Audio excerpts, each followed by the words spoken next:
Hey guys, I'm not sure when I'll be uploading this, whether it'll be 5 minutes after I record it or a week, but, I've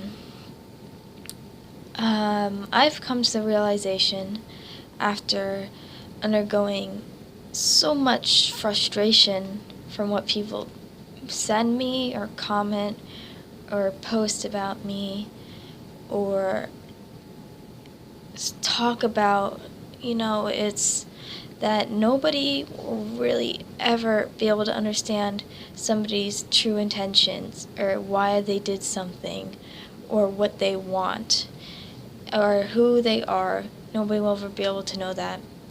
The best you can do really is just to assume that everybody's trying their best. Everybody's trying the best they can. Even if you don't think they are, even if it seems like they can do better, everyone is doing their best. And I try to tell myself that too, that I'm trying my best. Even though maybe I physically could do better or whatever it is, it's always best to assume you're trying your best, and that's not an excuse to do bad things or do stuff sloppily or anything. It's just tell yourself that you're not a failure.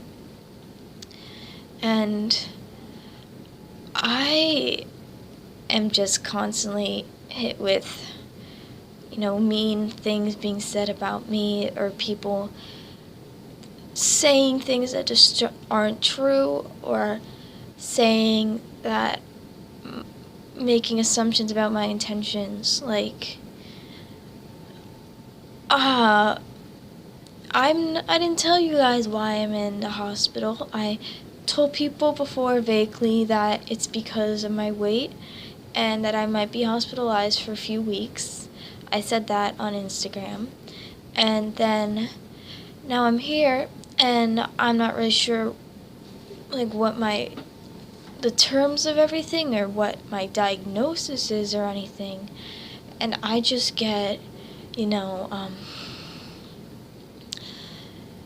just constant crap, I was having trouble getting food, keeping this food down. You see, I was used to my mom's cooking, or I would go to a fast food place or a restaurant and order what I know I like. I'd pack lunch, so I would bring something that I know I like to eat. And here they just give me something and you get what you get and you eat it or you drink Boost. And there's a lot of people are making Boost jokes to me now, and I get very mad. But the Boost actually tastes good. It tastes good. It's just, so I don't like a tuna sandwich, and then they give me Boost, and then after a while, you can't take it anymore. It's just so nasty, and so I kept having this problem where I would try to eat my food, and I would feel really, really full, like I couldn't eat anymore, and it would be easier just to drink the Boost, and then I start gagging every time I sip it, and I'm trying not to puke, and then what would always happen is 2 more sips left, and I would just vomit it all up, and it would feel terrible. I would feel defeated. I would feel like, I don't know, I'd feel like, how am I supposed to do anything in life if I can't even keep down a cup of Boost? It's more difficult than, it's way easier said than done. It can be so frustrating watching somebody eat, and they're saying, I can't have this last bite, I'm so full. And people are saying things like it's intentional. One of the most awful things I read yesterday, and you might be thinking that's the most awful thing you read, but somebody was saying that I was intentionally making myself vomit, and I was wasting my parents' money, and that I was doing it for attention, and that I was ruining their marriage. This was all what they were saying in one post, and I just felt so, I don't even know how to say it. Just, there's this person, they don't know me at all. They don't know why I'm in here. They're not a doctor. They didn't talk to me, and they don't know what part of the hospital I'm in. They don't know what my diagnosis is. They don't know anything. And they're making all these assumptions. They're saying that I should only be here for a few days when everyone here is usually here for a few weeks. And my insurance covers it. And even if it didn't, it's not my fault. This is what the doctors were saying I needed to do. It's not my fault. I have trouble eating enough, and I'm glad I wouldn't have been able to do this on my own, and just it's so hurtful, especially saying I'm wasting their money, that I'm ruining their marriage. Like, how could, it's just at one point, it's just too much, it's just too much hearing these things. And no, I'm not purposefully making myself eat. I wouldn't want to just throw away my parents' money. I wouldn't want to just make other people's lives harder for attention. I had a feeding tube in because I puked up my food, and they had to put the feeding tube in because I can't just sit here all day trying to drink booze and throwing it back up. They eventually have to just get the nutrition I need that way. And people said I intentionally made myself vomit with the feeding tube in, and that's an awful feeling because then it comes out of your mouth while it's still in your nose. It's awful. And gosh, it makes me so, I don't even know how to describe how awful it feels for me, and because I'm trying my best. I'm not doing this intentionally. I've always been skinny. I always got full easily, but and I didn't want to tell people all the time why I'm in the hospital because of that, because I knew people would say that it's anorexia. I'm doing it on purpose for attention, to make other people's lives harder. That's apparently everything I do is just for attention, to make other people's lives harder, apparently, right? Of course. So you tell people, and then you don't tell people why, and it's for attention. I don't tell you every detail of my life, and it's for attention. I tell people every detail of my life, it's for attention. I can't win here. I can't. And it becomes too much, And I just think I'm not ready for it. It's not something that I can do anything about, I guess. I don't know. The best I can do is just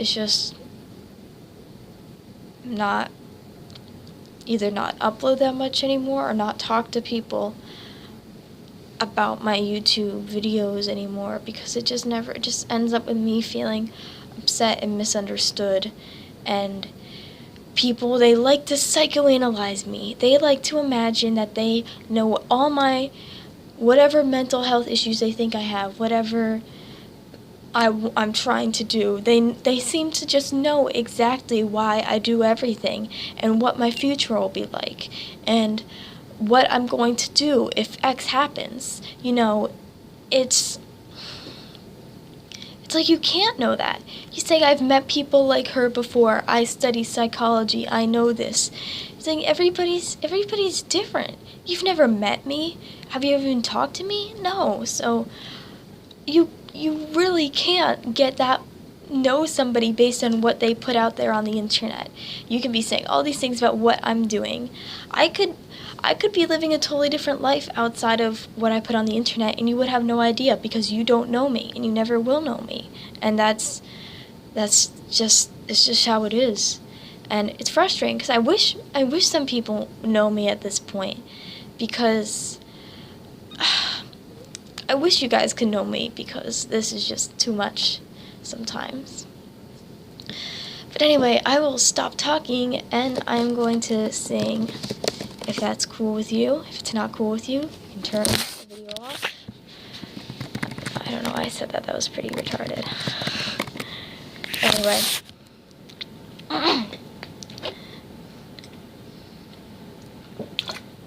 That was dumb. Okay. Fare thee well, my honey. Fare thee well, my only true one. All the birds that were singing have flown, except you alone. Going to leave this broke-down palace. On my hands and my knees I will roll, roll, roll. Make myself a bed by the waterside. In my time, I will roll, roll, roll. In a bed by the waterside, I will lay my head. Listen to the river sing sweet songs to rock my soul. River gonna take me, sing me sweet and sleepy. Sing me sweet and sleepy all the way back home. It's a far gone lullaby sung many years ago. Mama, mama, many worlds I've come since I first left home. Going home by the waterside, I will rest my bones. Listen to the river sing sweet songs to rock my soul. Going to plant a weeping willow on a I can't sing this part. Okay. On the bank's green edge it will grow, grow, grow. Sing a lullaby beside the water. Lovers come and go, the river will roll, roll, roll. Fare you well, I love you more than words can tell. Listen to the river sing sweet songs to rock my soul. Thank you guys.